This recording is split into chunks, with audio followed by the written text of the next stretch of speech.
अच्छा जी, अभी भाई हम कल ये पढ़ रहे थे ये हमने पढ़ा था कि यहाँ पे अगर आप किसी यूज़र के इंस्टेंस को मतलब किसी दूसरे यूज़र के इंस्टेंस की पैरामीटर्स के साथ इनिशियलाइज कराना चाहते हैं तो आप डॉट नोटेशन के साथ आप यूज़ कर सकते हैं उस यूज़र का नाम, और उसमें से बाकी फील्ड्स आपकी वैसे आ जाएंगी। तो ये हम पढ़ चुके थे, और आज हमने पढ़ना था using tuple structs without named field to create different types. तो ये अब हम टपल स्ट्रक्ट्स पढ़ेंगे विदाउट नेम फील्ड। अब यहाँ पे नेम फील्ड नहीं है। अच्छा, टपल स्ट्रक्ट के अंदर मेरा ख्याल है जहाँ तक ये है कि डाटा होमोजीनियस होना चाहिए, यानी कि उसमें हेट्रोजीनियस डाटा नहीं आ सकता, ऐसे ही है ना? कौन सा डेटा नहीं आ सकता? यानी कि हेट्रोजीनियस डाटा नहीं आ, यानी कि एक टाइप आ सकती है सब में, अगर डिफ डिफरेंट डिफरेंट टाइप्स नहीं आ सकते। डिफरेंट टाइप्स नहीं आ सकती हैं, ऐसे ही है ना? मुझे कंफर्म नहीं इसको ये बात। हम्म, ठीक है, मेरा ख्याल में मैंने पीछे कहीं पढ़ा है। चलो इस पढ़ते हैं, शुरू करते हैं। बिस्मिल्लाहिर्रहमानिर्रहीम। You can also define struct that look similar to tuples. Tuple की तरह एक आप दूसरे स्ट्रक्ट भी दिखा सकते हैं, called tuple स्ट्रक्ट्स।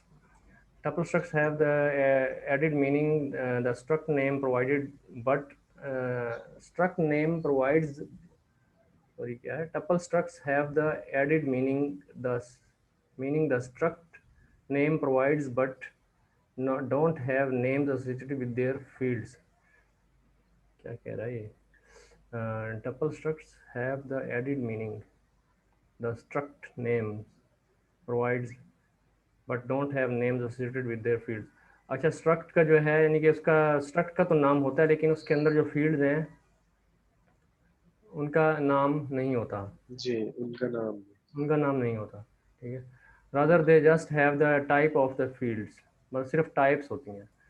Tuple structs are useful when you want to give the whole tuple a name and make the tuple be a different type from other tuples, and naming each field as in a regular struct would be verbose or redundant.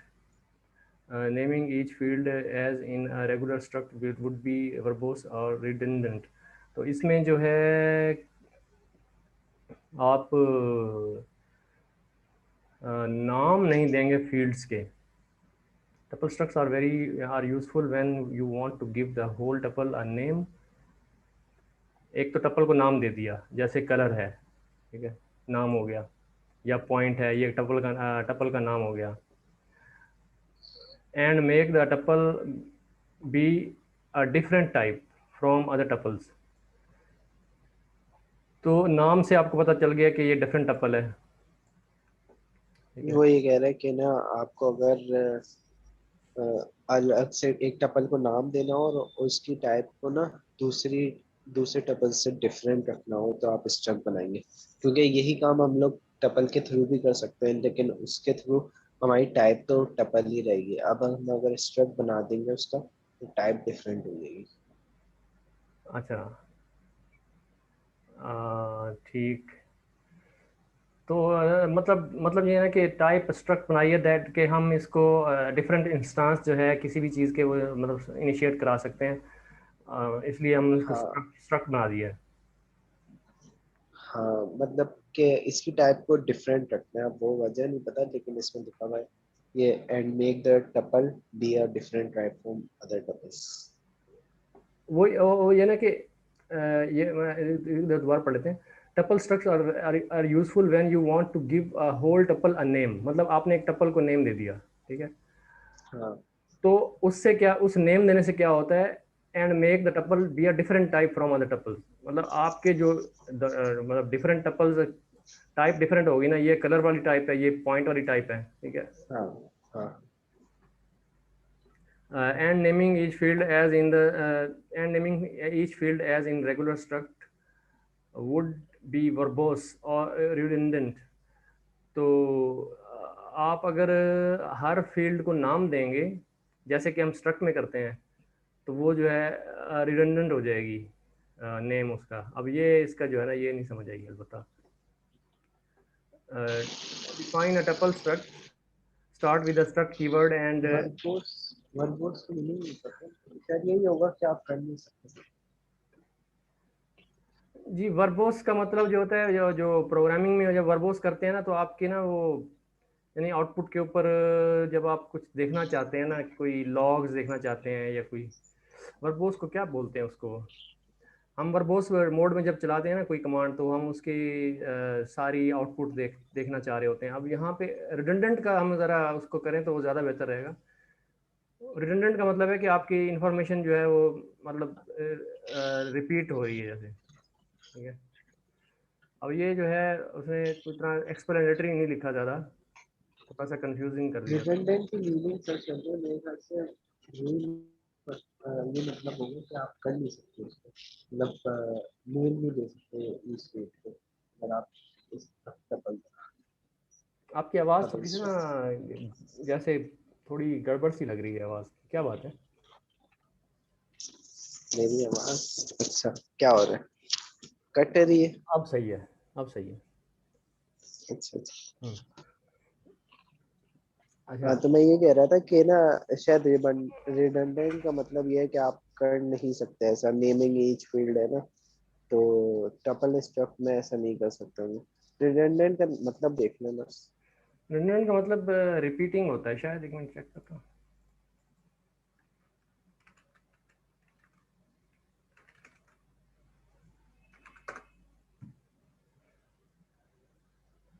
No longer needed, not useful.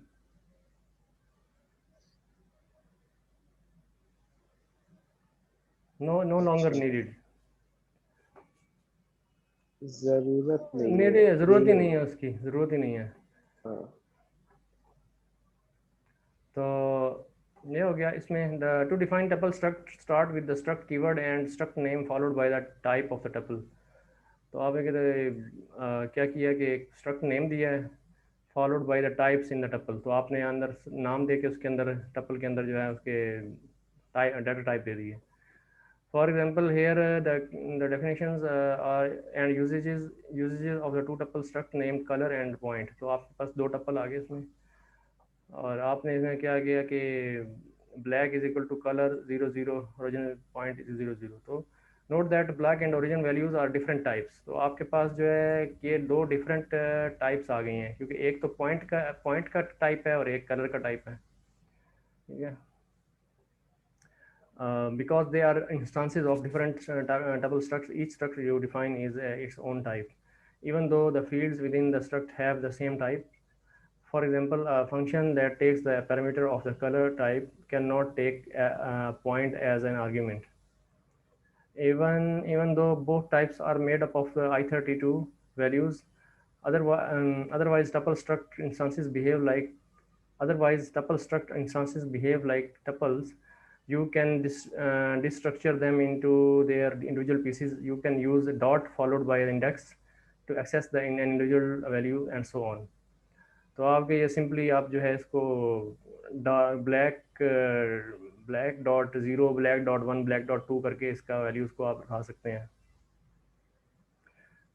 Unit like struct without any fields. Unit like struct क्या होते हैं? You can also define struct that do not have any fields. These are called unit-like structs because they have they behave similarly to empty brackets। Sir ये empty brackets आ रही हैं बार बार हमारे सामने बार बार आती हैं ये, अभी तक हमें इनका पता नहीं चला कि हैं क्या the unit empty type. Tuple है ना। हम्म, हाँ सही है। Unit-like struct can be useful in situations in which you need to implement a trait on some type but don't have any data that you want to store in the type itself। We will discuss traits in chapter 10। तो chapter 10 के अंदर आप ये trades जब हम पढ़ेंगे, study करेंगे, तो उसके अंदर जो है आप यूनिट लाइक स्ट्रक्ट यूज़ करते हैं in situations in which you need to implement a trait on some type but don't have any data that you want to store in the type itself। We will discuss traits in chapter 10। Ownership of struct।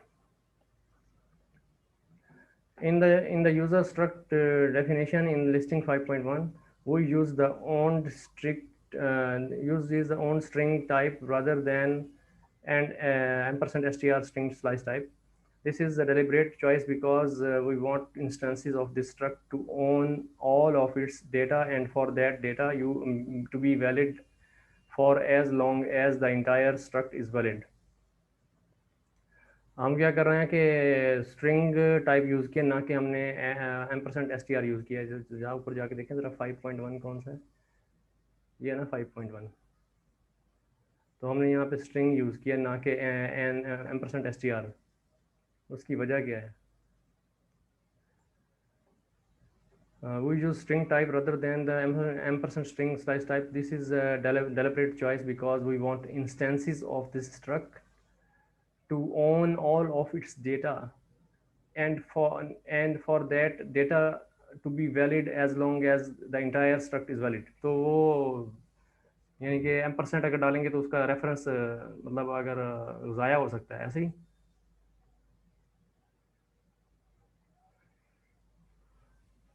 ये करके देखते हैं। हाँ, वो उसमें इसलिए बनाया था कि जो आप वेरिएबल जो भी इंस्टांस बना रहे हैं तो उसकी ऑनरशिप आपके पास रहे। ओनरशिप हमारे पास रहे, हम्म।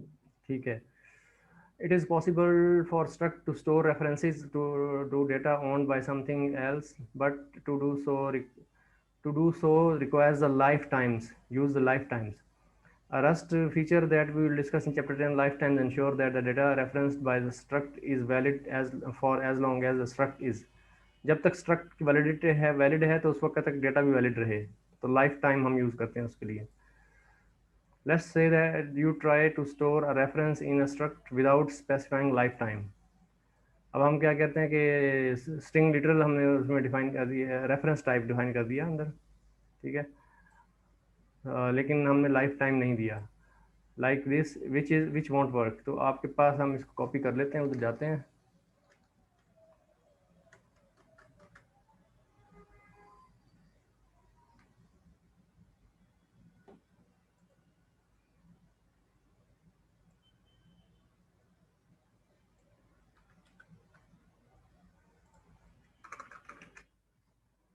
हमारे पास यहाँ पे जो एरर आ रहा है वो अब दे रहा है कि मिसिंग लाइफ टाइम स्पेसिफायर। जो लाइफ टाइम है वो यहाँ पे मौजूद नहीं है, तो लाइफ टाइम का जो चक्कर है वो आगे आएगा। The compiler will complain that it needs a lifetime specifier. In chapter 10, we will discuss about how to fix these errors so you can store references in structs. But for now, we will fix error like this using owned type like string instead of reference type like ampersand str. तो ये तो easy था, मतलब इतना मुश्किल concept नहीं है। आगे चलें।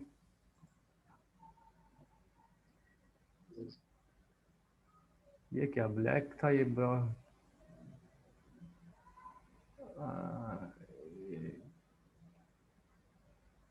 कहाँ पे आ गया?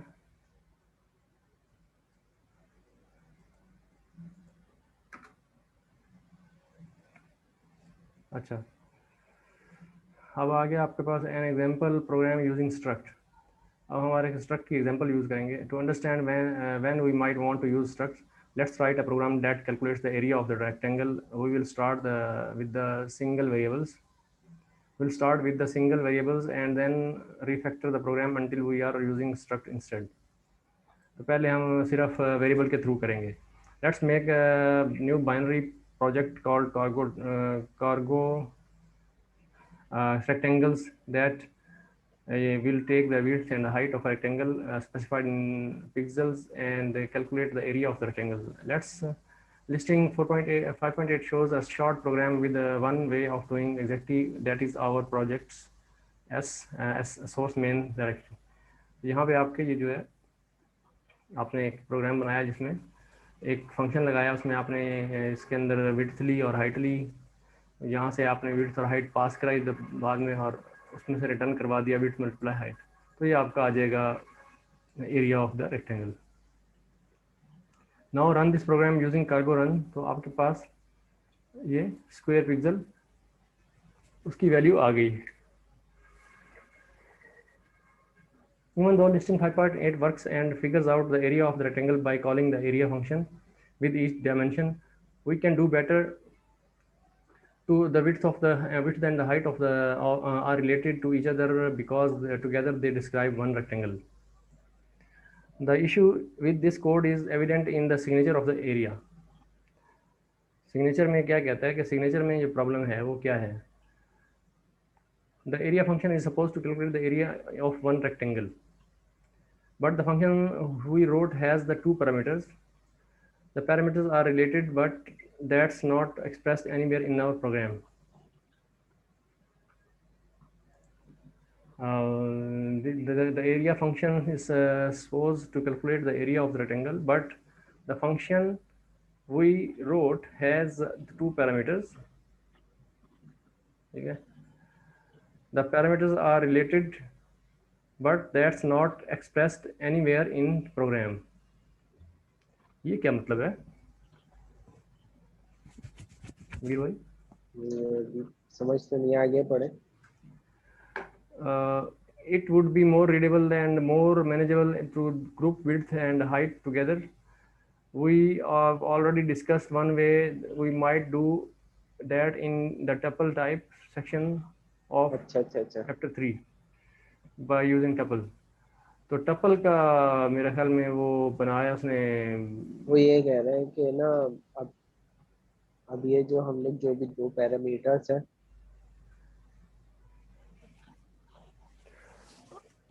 वो कह रहे हैं कि हमें सिर्फ एक चीज़ देनी होगी उसमें ना. एक मिनट, U32 ये दोनों चीज़ें दे रहा है. एरिया, अच्छा वो डायमेंशन, टपल दे रहा है ना. अच्छा डायमेंशन दे रहा है, डायमेंशन. तो इसको आगे पढ़ते हैं, यहाँ तक देखते हैं क्या करता है, समझ आ जाएगी. टपल दे रहा है ना वो इस जगह पे. ठीक है. पहले वो अलग अलग दे रहा है. जी. The area function is supposed to calculate the area of one rectangle, but the function we wrote has two parameters. आपके फंक्शन में दो पैरामीटर हैं जो कि width और height है. ठीक है. The parameters are related but not expressed anywhere in our program. यानी कि आपस में वो रिलेटेड हैं, यानी कि हाइट और विड्थ के बगैर जो है ना वो मुकम्मल नहीं होते आपस में. यानी कि रेक्टेंगल जो है, रेक्टेंगल को अगर हम हाइट और विड्थ कहेंगे तभी मुकम्मल होगी ना रेक्टेंगल, अलग-अलग से तो नहीं हो सकती ना, इसलिए कह रही है. It would be more readable and more manageable to group width and group height together. अगर आप ग्रुप आप width और height को together कपल कर दें तो ज़्यादा अच्छा हो जाएगा. We have already discussed one way to we might do that in the tuple type section of section of chapter 3 by using tuples, refactoring the tuple. Listing 5.9 shows another version of our program that uses tuple. अब यहाँ पे आपके पास आ गया let rect 1 is equal to 3050. Print line, the area of the rectangle is dash square parameters, square pixels.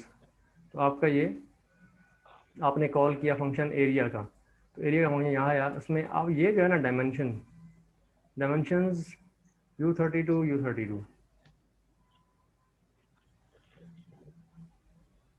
ये क्या है?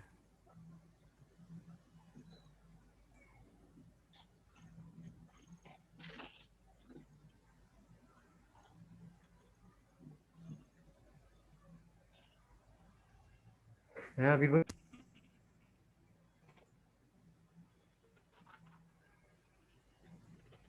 आवाज़ आ रही है?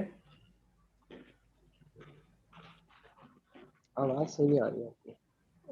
एक मिनट, मैं नेटवर्क चेंज करता हूँ, मेरे पर नेटवर्क के बहुत प्रॉब्लम आते हैं. दूसरा नेटवर्क लगाता हूँ ज़रा. जी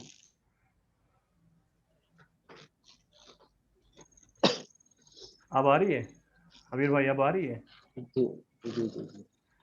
अच्छा, तो दरअसल हम ये देख रहे थे कि ये आपका हो गया in one way this program is better.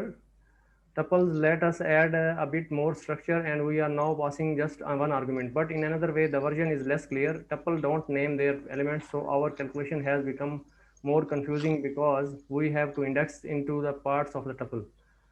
तो टपल के अंदर से हमने उसके इंडेक्स लेके फिर हम उसको माइनस कर रहे हैं, उसको मल्टीप्लाई कर रहे हैं. ठीक है. अच्छा, ये डायमेंशंस का जो है ना, ये तो पैरामीटर हो गया, और U32 उसकी दो वैल्यूज हो गई अंदर। डायमेंशंस का कोई खुद से ही कोई होता है स्टैंडर्ड लाइब्रेरी में है या वैसे ही? ये तो वेरिएबल बनाया है ना, ये वेरिएबल है? वेरिएबल का नाम लिखते हैं हाँ। अच्छा अच्छा, सही। But in another way, the version is less clear. Tuple don't name their elements, so our calculation has become more confusing because we have to index into the parts of tuple. It does not matter if we mix up width and height of the area of the. It does not matter if we mix up with width and height of the area calculation. But if we don't if we want to draw the rectangle on the screen, it would matter.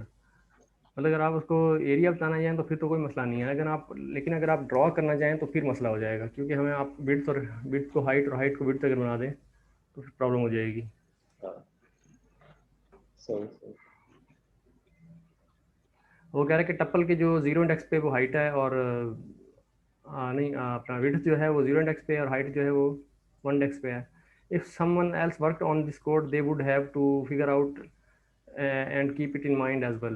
It would be easy to forget or mix up these values and cause errors because we haven't conveyed the meaning of our data in our code, क्योंकि हमने code के अंदर बताया नहीं है ना कि ये है क्या। ठीक है, दो नंबर्स ही हैं, बस दो जी जी। नंबर्स हैं। हम्म, Refactoring with structs. We use structs to add meaning by labeling the data. We can transform the tuple we are using into the data type with a name and with the name of the whole as well as name for the parts shown in listing 5.10. तो आपके पास ये आ गया एक tuple rectangle का। ठीक है, और यहाँ पे आपने एक मेन फंक्शन बनाया, उसमें एक रेक्टेंगल का आपने एक स्ट्रक्ट अपना इंस्टांस बनाया रेक वन।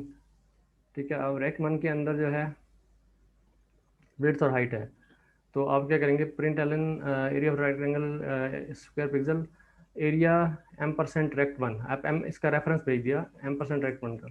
तो यहाँ पे आके आपने सिर्फ जो है ना ये रेक्टेंगल वेरिएबल का rectangle with dot width rectangle dot height, तो ये आप करेंगे तो आपको उसका वो मिल जाएगा, एरिया प्रिंट हो जाएगा। Here we have defined a struct and named it rectangle. Inside the curly brackets, we defined the field as width and height, both of which have tab type U32. Then in main, we created a particular instance of rectangle that has a width of 30 and height of 50. Our area function is now defined with one parameter which we have named rectangle.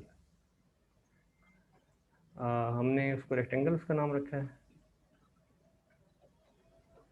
rectangle ये वाला, rectangle dot width rectangle dot height। ठीक है,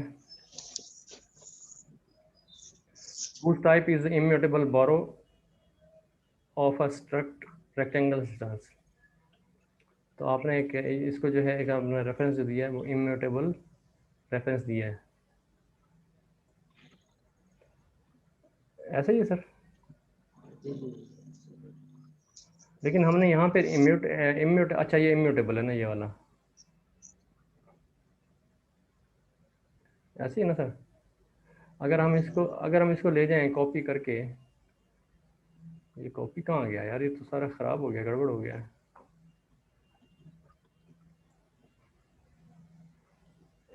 copy करके मैं ले जाऊँ, हाँ कैसे ले जाऊँ इसको, ऐसे ही कर लूँ कॉपी यहाँ से लेके यहाँ तक। चलो यहाँ आ गया। शाहजेब भाई बिजी हैं आजकल? हाँ वो कुछ और पड़ा तो इसमें। अच्छा यार, आज क्या डेट है, आज है 5, ईद कब है? ये तो जुमरात, वो जुमरात नहीं, हाँ जुमरात जुम्मा इसी कुछ अच्छा अच्छा, सही। है। चलो अभी आज 26 की रात है मेरे पास, कल 27 की होगी। कल जो है ना इसका फिर ईद की छुट्टियां हम करेंगे, 3-4 करेंगे छुट्टियां इंशाल्लाह, ज़्यादा नहीं करेंगे, तीन तीन या 4 छुट्टियां करेंगे। और मैम नादिया है ना वो अभी एग्जिट कर गई ग्रुप से, वो इसलिए अच्छा, कि वजह वजह ये थी कि अच्छा, ये भी बंद हुई है और स्क्रीन शेयर भी बंद हुई है। ना करें। अभी बंद हुआ है। आप ठीक है? हाँ। अच्छा, तो ये जो है, ये कह रहा है कि यहाँ पे consider changing this mutable references. तो हमने क्या किया कि ऊपर तो हमने म्यूटेबल कर दिया था इसको, तो यहाँ पे वो कह रहा है कि इसको इसको म्यूटेबल करो तो फिर होगा ये काम। तो हम नहीं करते, बस ठीक है, तो चल रहा है। तो ये हो गया, ये वाली एग्जांपल हो गई। उसके बाद हम चलते हैं,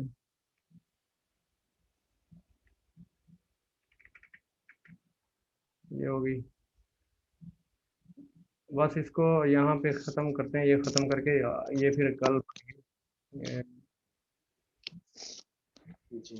here we have defined a struct and named it rectangle. Inside the curly brackets we have defined the field width and height both, which type is U32. U32 is unsigned. U32 is unsigned. U32. The main in the in main we created a particular instance of rectangle that has a width of 30 and height of 50. Our area function is now defined with the one parameter which we have named rectangle, whose type is immutable borrow of the struct rectangle instance. उसमें हम immutable reference पास करा रहे हैं function के अंदर, किसका? उस rectangle के इंस्टेंस के। As mentioned in chapter 4, we want to borrow the struct rather than take the ownership of it. Ownership हमको नहीं देनी है उसको। This way, main retains the its ownership and can continue using rect1, which is the reason that we use ampersand in the function signature and where we call the function. The area function accesses the width and the height area fields of the rectangle instance. Our function signature for area now says exactly what we mean. Calculate the area rectangle using its width and the height. तो आपके पास अब जो है, आपके पास सारा इसमें बड़ा clear हो गया कि आप रेक्टेंगल की विड्थ मल्टीप्लाई रेक्टेंगल की हाइट कर रहे हैं। तो हमारे पास ये क्लियर डेफिनेशन होगी इसकी, आपके पैरामीटर्स की, पैरामीटर्स नेमिंग कन्वेंशन होगी इसकी कि भाई ये हाइट होगी, ये विड्थ होगी। तो this conveys that the width and the height are related to each other. Okay? And it gives the descriptive names to the values rather than using the tuple index value of 0 and 1. This is a win for clarity. तो आपके पास ये clear हो गया अब चीज़। तो यहाँ तक आप हमारा हो गया आज का।